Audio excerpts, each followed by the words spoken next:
Factory laser होता क्या है? सबसे पहले जो मैन्युफैक्चरर है ना, वो अपने कुछ डिफरेंट टाइप के अकाउंट्स मेंटेन करते हैं। जाहिर सी बात है, रिटेलर के और मैन्युफैक्चरर के एक जैसे अकाउंट नहीं हो सकते, क्योंकि जो उनकी कॉस्ट है वो डिफरेंट है। खास तौर पे कॉस्ट ऑफ सेल, क्योंकि उसकी जो कॉस्ट ऑफ सेल है वो तो सीधा सीधा जितने का खरीदा वही कॉस्ट ऑफ सेल है, जब बेचेगा तो वही। लेकिन जो मैन्युफैक्चरर है उसकी तो एक लंबी लिस्ट है कॉस्ट की। तो इसके लिए वो फैक्ट्री, जो मैन्युफैक्चरर है, वो अपने लेजर बनाता है फैक्ट्री के अंदर बैठ के।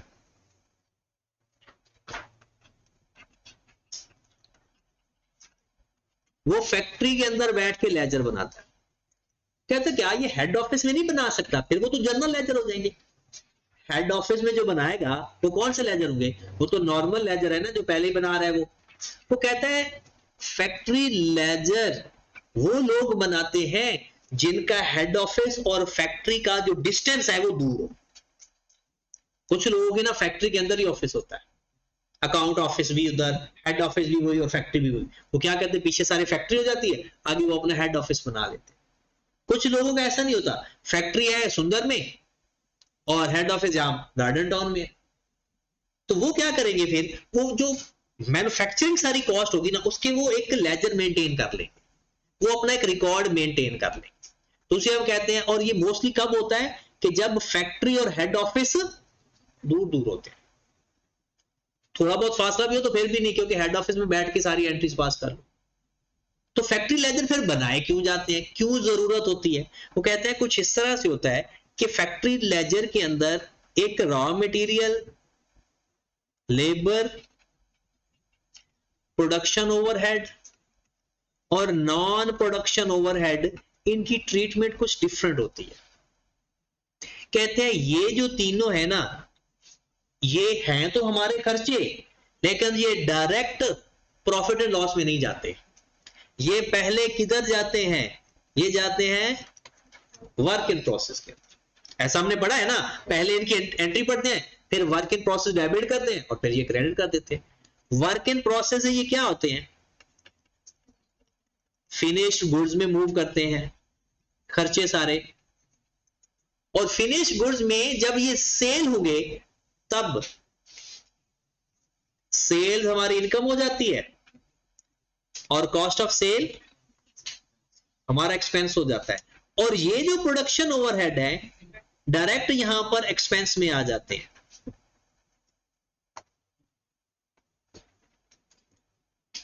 तो कहते हैं कि इनकी जो मूवमेंट है, जो ट्रेडर होता है ना, रिटेलर, उसकी ये मूवमेंट नहीं होती।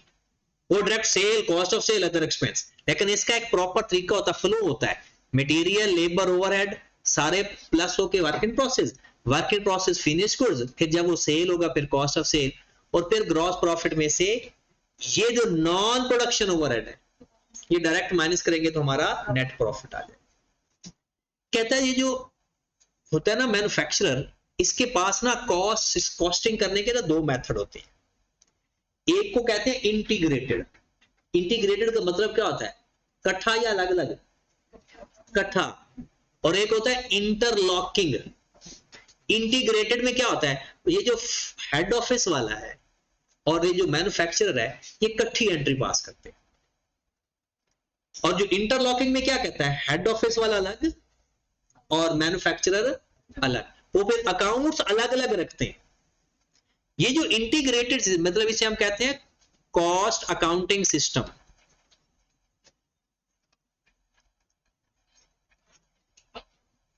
कॉस्ट अकाउंटिंग सिस्टम दो टाइप का होता है, एक इंटीग्रेटेड और एक इंटरलॉकिंग। इंटीग्रेटेड का मतलब क्या होता है कि उसने कंबाइन अकाउंट्स बनाने हैं। सॉफ्टवेयर होता है, कंप्यूटर सॉफ्टवेयर, और डाटा इनपुट करते हैं सेम सोर्स से। इनपुट का मतलब तो पता है ना, ट्रांजैक्शन एंटर करना, वैल्यू एंटर करना। वो कहता है कि एक ही सॉफ्टवेयर से, एक ही प्रोसीजर से वो डाटा इनपुट करते हैं, वो सारी कंबाइन एंट्री करके खुद ही सेग्रीगेट कर देता है। ये जो इंटरलॉकिंग सिस्टम है ना, इंटरलॉक का मतलब है भाई फाइनेंशियल अकाउंटिंग के अंदर कॉस्ट अकाउंटिंग ना है और कॉस्ट अकाउंटिंग के अंदर अलग अलग रखना है, उसे बोलते हैं इंटरलॉकिंग सिस्टम। इंटरलॉकिंग में क्या होता है, सेल की एंट्री सेल डिपार्टमेंट वाला पास करेगा और मैन्युफैक्चरर वो सिर्फ मैन्युफैक्चरिंग को देखेगा, वो जर्नल लेजर को नहीं देखेगा। अब इसके अंदर अगर आप जाएं, सबसे पहले देखें फैक्ट्री लेजर इज मेड, कौन बंदा बनाता है, manufacturer entities, not prepared by trading concern. मतलब ये फाइनेंशियल अकाउंटिंग, ये हेड ऑफिस, ये सिर्फ खुद के लिए, खुद की सेटिस्फैक्शन के लिए बनाई जा रही होती है। It can be defined as a set of accounts containing the production cost of the business. कहते हैं ये जो अकाउंट बनाते हैं ना, उसके अंदर क्या होता है, प्रोडक्शन कॉस्ट होती है, मटेरियल का, लेबर का, ओवरहेड का। Generally the factory ledger is maintained manufacturing operation specially when it is located in far away area from the head office. कि जब आपका हेड ऑफिस आपकी फैक्ट्री से दूर है तो फैक्ट्री वाला जितनी प्रोडक्शन कर रहा है उसके अकाउंट्स मेंटेन करता है। क्यों करता है, वजह ये कि उसने ये देखें मटेरियल, लेबर और प्रोडक्शन ओवरहेड के लेजर बनाता है, इन तीनों का लेजर को किस में ट्रांसफर करता है, वर्क इन प्रोसेस में। वो जब कंप्लीट हो जाए तो फिनिश गुड्स, फिर किस में चला जाता है, एसपीएल में। तो sale minus cost of sale. और ये जो नॉन प्रोडक्शन एक्सपेंस है डायरेक्ट किधर जा रहे हैं, ये तो है कि फैक्ट्री लेजर हम इसलिए बनाते हैं ताकि हमारे हर एक एक्टिविटी की अलग अलग कॉस्टिंग हो जाए। ये जो कॉस्ट अकाउंटिंग सिस्टम है ये दो टाइप के होते हैं। मेन इसका पर्पस क्या होता है, यूनिट की कॉस्ट कितनी हमें पड़ रही है। ये पूरी कॉस्ट अकाउंटिंग का सिस्टम क्या है, हमें पर यूनिट कितनी कॉस्ट पड़ रही है। ऐसा क्यों करते हैं, ताकि हमें यह पता चल जाए हमने इसको सेल कितने का करना है। पहले हम पर यूनिट कॉस्ट निकालेंगे, उसके अंदर क्या ऐड करेंगे, जितना आपने प्रॉफिट कमाना है उसके ऊपर, और क्या वैल्यू आ जाएगी, सेल की वैल्यू। तो क्या लिखा हुआ है इसमें, दो सिस्टम है। पहले तो आपको कहता है कि there is a variation in accounting system, कोई दो भी नहीं है, कई है। For example a complex production process might be involve several different process. जब आप लोगों ने आने वाली जिंदगी में जाना है ना, वहां पर एक टॉपिक है जिसका नाम है प्रोसेस अकाउंट, नाम ही यही है। अब क्या होता है, कोई चीज बनती है ना, उसका एक प्रोसेस होता है, फिर दूसरा, फिर तीसरा। शायद कपड़ा बनता है, आपके ख्याल में एक ही फैक्ट्री में सब कुछ हो रहा है, नहीं हो सकता है एक फैक्ट्री में हो रहा हो, लेकिन प्रोसेस डिफरेंट है। सबसे पहले वो जो कॉटन है, उस कॉटन को कन्वर्ट किया जाता होगा रुई फॉर्म में, फिर वहां से धागा बनता होगा, धागे से आगे कपड़ा बनता होगा एक रॉ फॉर्म में, फिर वो प्रिंट होता होगा। ये हर एक का अलग अलग प्रोसेस है। बेसिकली आपको पता है सारे कपड़े किस कलर में बनते हैं, व्हाइट कलर में। सबसे पहले तो व्हाइट ही कलर है, फिर उसके बाद उसकी प्रिंटिंग है, वो जिस कलर में मर्जी प्रिंट कर दो वो उसका कलर बन जाता।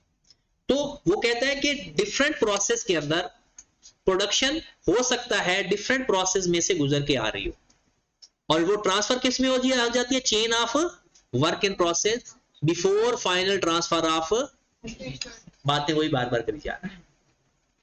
फिनिश गुड से पहले किस में आती है, work in process. Similarly in many industry certain process are outsourced. क्या मतलब है, सर्टन प्रोसेस आर आउटसोर्स्ड, मुख्तलिफ काम अपने, कुछ काम खुद कर रही होती है, कुछ काम बाहर से करवा रही है। जैसे सपोज दैट आपने कपड़ा बनाना है, उसकी जो प्रिंटिंग है वो आपके पास नहीं है ना, आप स्पेशलिस्ट हो प्रिंटिंग में, तो आप बाहर से प्रिंटिंग करवा लो।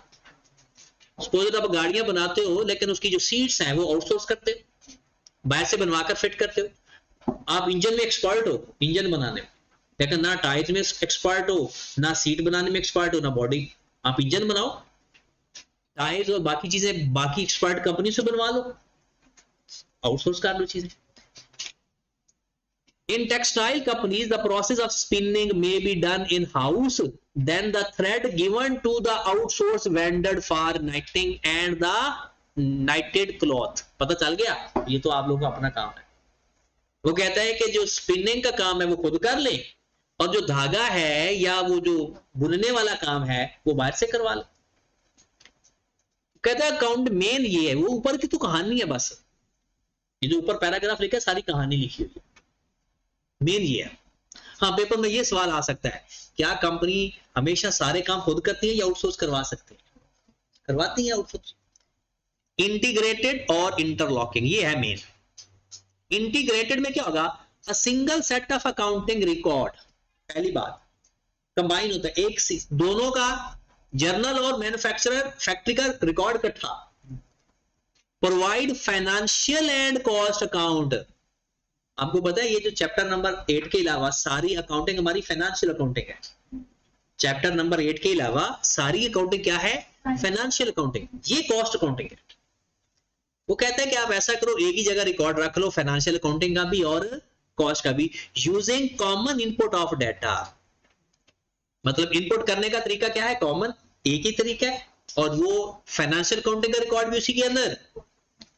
A system where all information is kept in a single set of books. Interlocking, a system in which books are divided into two ledger, cost accounting का अलग cost ledger known as factory ledger, और other accounts are maintained in, बात समझ लग गई? Interlocking में cost accounting का factory laser अलग, जर्नल लेजर अलग, और इंटीग्रेटेड के अंदर एक ही बुक्स ऑफ, और ये कॉस्ट अकाउंटिंग के अंदर हम इसकी एंट्री भी पास करते होते हैं, जाएंगे ना आगे जब हम पहुंचेंगे तो उसके अंदर वो आएगा सवाल कि इंटीग्रेटेड सिस्टम में एंट्री पास करें या इंटरलॉकिंग में पास करें। इंटीग्रेटेड में कैसे पास करेंगे, एक ही तरीकाकार होगा और उसमें दो तरीके होंगे। In practice most common ERP solution available in the market for integrated, वो कहता है इंटीग्रेट, ईआरपी मतलब है अकाउंटिंग सॉफ्टवेयर, फिलहाल आप ये समझो ईआरपी क्या है, अकाउंटिंग सॉफ्टवेयर। कहता है उस तरीके के जरिए आपका इंटीग्रेटेड सिस्टम पॉसिबल है। This chapter is focused on, फिर वो तो हाँ यहां पर ये देखिए, focused on integrated accounts using perpetual inventory system only, ये पेपर में सवाल आ सकता है, ये पेपर में क्वेश्चन आ सकता है कि इंटीग्रेटेड अकाउंट्स के अंदर परपेचुअल इस्तेमाल होता है, पीरियोडिक होता है, फाइफो वेटेड एवरेज होता है। तो परपेचुअल फाइफो तो वेट, वो तो कॉस्ट फार्मूला है ना, तो ये इसके ऊपर इंपॉर्टेंट लिखें इस लाइन के ऊपर, और ये लाइन तो बड़ी इंपॉर्टेंट है, ये तो हमने उसमें भी देखनी है, टेस्ट में भी कोशिश करेंगे कि ये इंक्लूड करें। ये वो सारी कहानी वो पुरानी है जी। इंटीग्रेटेड में अगर पीरियोडिक करेगा ना तो उसमें ना एरर आने के चांसेस है। परपेचुअल में आपको पता है कि वो दो अकाउंट्स इकट्ठे कर रहे हो, तो अगर थोड़ा सा भी टाइम आगे पीछे हो गया ना तो वो हो सकता है फिर ज्यादा मसला हो जाए। हाँ जी, ये चीज direct material accounts above might be named differently, for example raw material inventory, ये नाम उसने लिखा हुआ है, वर्क इन प्रोसेस के नाम, प्रॉफिट एंड लॉस अकाउंट का नाम, वो कहता है सिर्फ इतना ऐसे भी लिखा जा सकता है। फिर आगे एंट्रीज आ गई,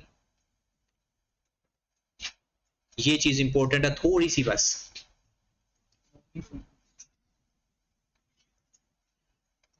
journal entry to classify expense into production overhead and, कहता sum of the material and labour recognised earlier related to indirect labour या non production, any amount related to the indirect material must be transferred to the production overhead। ये बात आपको पता थी पहले, indirect material और indirect labor किसको transfer होते हैं, प्रोडक्शन ओवरहेड को। any amount relating to the non production labor should be transferred one or more non production overhead accounts। जो भी अदर देन प्रोडक्शन ओवरहेड है ना वो किस में जाएंगे, नॉन प्रोडक्शन ओवरहेड के अंदर। Direct material and direct labour related to the production is transfer to the, ये बात हमें पहले से ही पता है।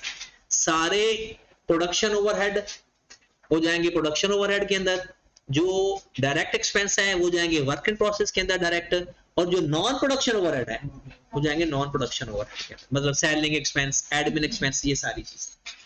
ठीक होगी बात, ये मेरे ख्याल में नहीं चला, चल गया।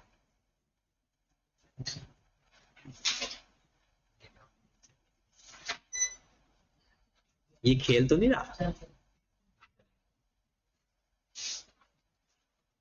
चलें जी, ये चीजें प्री डिटरमिन रेट, ये वो रेट है अप्लाइड रेट। क्या फार्मूला पढ़ा था आयशा अप्लाइड रेट का, पता है? कब पढ़ा था भला? अच्छा फिर बताओ।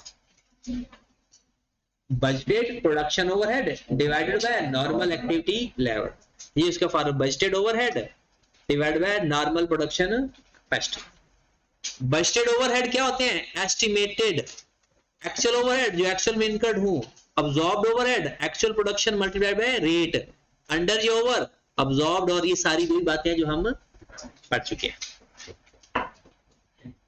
ये उसकी एंट्रीज बता दी उसने, अंडर अब्जॉर्प्शन की एंट्री, ओवर अब्जॉर्प्शन की एंट्री। लो मेरे भाई, एक छोटी सा एक पेज रह गया बस, छोटा सा, जो भी पढ़ लिया आपने, बस वेरीफाई करवाना चाह रहा हूं। इनडायरेक्टली तो आपने सारा ही पढ़ लिया। ये इतनी ज्यादा अंग्रेजी देकर घबरा नहीं जाना, ये आप लोगों ने सारा पढ़ लिया हुआ।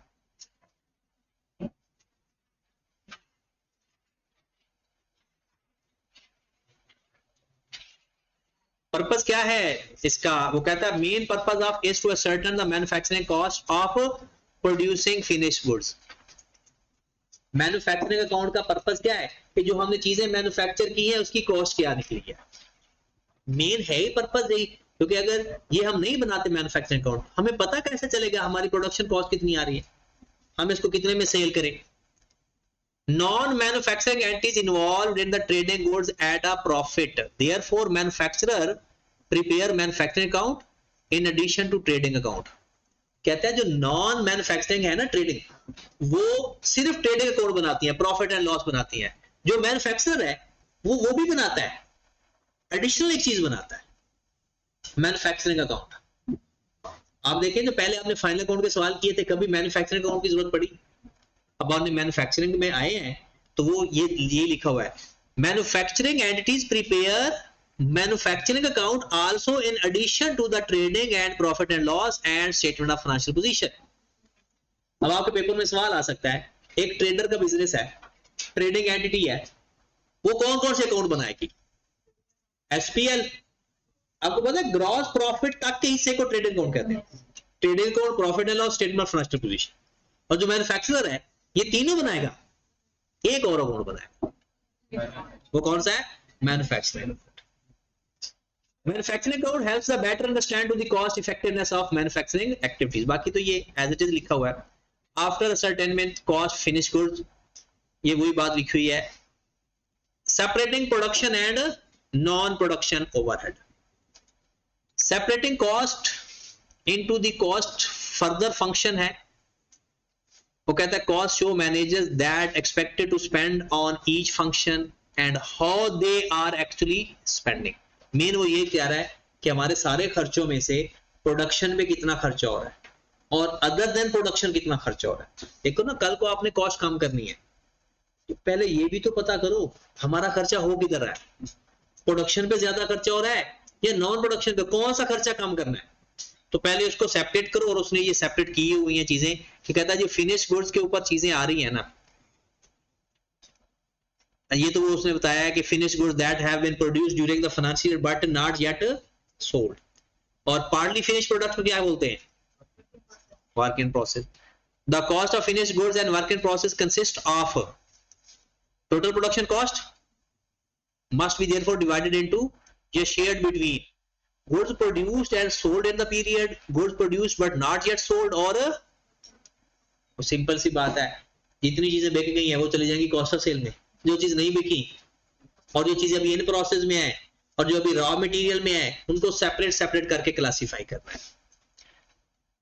नॉन प्रोडक्शन ओवरहेड के बारे में आपने, रिपोर्टिंग का मतलब पता है किसी को? रिपोर्टिंग, और ये जो एसओसी या एसओएफ बनाते हैं ये रिपोर्टिंग ही होती है। ये उसने उसका तरीका बता दिया। कहता है profit is the revenue of the financial period minus cost of the period, ये वही लिखा हुआ है। ट्रेडिंग अकाउंट में क्या होता है, ये पेपर में एक दफा सवाल आ गया। In trading business cost of sale figure is build from purchase as adjusted और बाय इन्वेंट्री मूवमेंट। कि क्या लिखा हुआ है? नहीं, ये जो मैंने लाइन हाईलाइट की इसका मतलब कोई बताया? ट्रेडिंग बिजनेस में cost of sale figure is built from purchase as adjusted by inventory movement. ये तो बता सकता क्या लिखा हुआ है? ये कॉस्ट ऑफ सेल का फार्मूला लिखा हुआ है, opening stock plus purchases minus closing stock. कहता है जी कॉस्ट ऑफ सेल कैसे फाइंड करते हो, और ये पेपर में सवाल आया हुआ है, ट्रेडिंग एंटिटी अपनी कॉस्ट ऑफ सेल कैसे फाइंड करती है? परचेजेस में ओपनिंग स्टॉक प्लस करके, क्लोजिंग स्टॉक माइनस करके। ये उसी से क्या लिखा? Cost of sale figure is built from purchases as adjusted by inventory movement. आगे, हाउएवर मैन्युफैक्चरर कैसे करता है? It is comprised cost of goods manufacturer instead of purchase as adjusted by finished goods of inventory movement. Trader क्या करता है? सिर्फ inventory movement को देखता है। ये कैसे करता है? कॉस्ट ऑफ गुड्स मैन्युफैक्चर्ड के अंदर इन्वेंटरी मूवमेंट देखता है, और वो किस में देखता है? परचेजेस के अंदर मूवमेंट देखता है। कॉस्ट ऑफ सेल का फार्मूला पता है? मैन्युफैक्चर का opening finished goods plus cost of production minus closing finished goods. Cost of production को आप कह सकते हो goods, cost of goods manufactured. यही बात तो लिखी हुई है, और यहां से लिखो इंपॉर्टेंट, यहां से सवाल बना हुआ पेपर में, और वहां बच्चों को पता नहीं चल रहा होता कि इसमें लिखना क्या, तुक्का मार के आते हैं, दुरूद शरीफ पढ़ के निशान लगा। हालांकि किताब से सवाल एज इट इज आता है। The cost of goods made is more complex figure than purchases. अच्छा, मुझे ये तो आप बता ही सकते हो ना, किसकी कॉस्ट ऑफ सेल ज्यादा मुश्किल है फाइंड करना, ट्रेडर की या मैन्युफैक्चरर की? यही उसने लिखा हुआ है, the cost of goods made is more complex figure than it comprises prime cost, production overhead adjusted by the movement in work in process in the year। अगर जो प्रोडक्शन कॉस्ट फाइंड करते हैं ना, उसके अंदर वर्क इन प्रोसेस की movement भी देखनी पड़ती है। It is often constructed in manufacturing account, और वो मैन्युफैक्चरिंग अकाउंट का ये तरीका है, ये सारा वही तरीका लिखा हुआ है। पॉइंट्स टू बी रिमेंबर, मैं नहीं कह रहा ना, लिखा हुआ। और ये आपके इस चैप्टर का फाइनल।